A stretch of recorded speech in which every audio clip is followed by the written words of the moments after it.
Ako si Angel. Tara, samahan ninyo ako sa pagpasok sa car trading industry sa panimula ng pagbebenta ng aking unang sasakyan. Bago magsimula ang lahat, tara at ipa-car wash muna natin ang sasakyan. Kung makikita nyo, sobrang dumi na lang. Tara.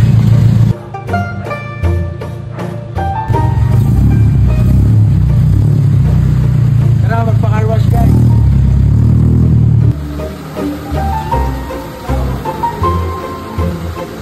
So guys, mapaliguan na natin yung Fortuner natin dito sa Jazz Auto Spa. So if magtatanong nga pala kayo guys kung bakit ko sinimulan itong journey na to, sinimulan ko itong journey na to to test my limit. Ginamit ko yung sarili kong sasakyan to gain profit. And if hindi man mag-boom, at least we tried, di ba? So siguro after ko mabenta itong sasakyan is kukuha agad ako ng sasakyan na pwede kong i-mark up yung price to gain profit.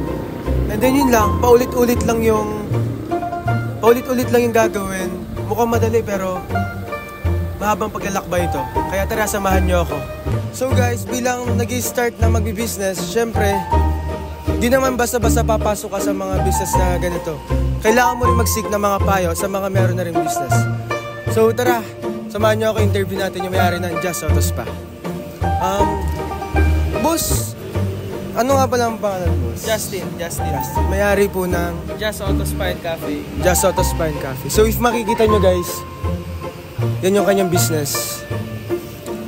Kailan pala nag-start magano boss ng Jazz Auto Spa? Kailan siya nag-start, boss? Nag-start kami nung November 9, 2024. Mag-1 year na kami. So malapit na sila mag-anniversary guys. Bilang owner nga pala, boss, ano pong mapapayo mo para sa mga tulad namin na inspiring na gusto rin magtayo ng business about sa mga car? Sa akin naman, ang advice ko lang sa inyo sa ngayon, sipagan nyo lang palagi. Tsaka lagi lang kayo mag-thank you kay Lord na meron tayong ganitong sa buhay natin. Magpasalamat tayo palagi sa Lord. Yun lang. So yun po yung sinabi ni Sir Jazz po. Yun lang sir. Thank you sir. Thank you. Thank you boss.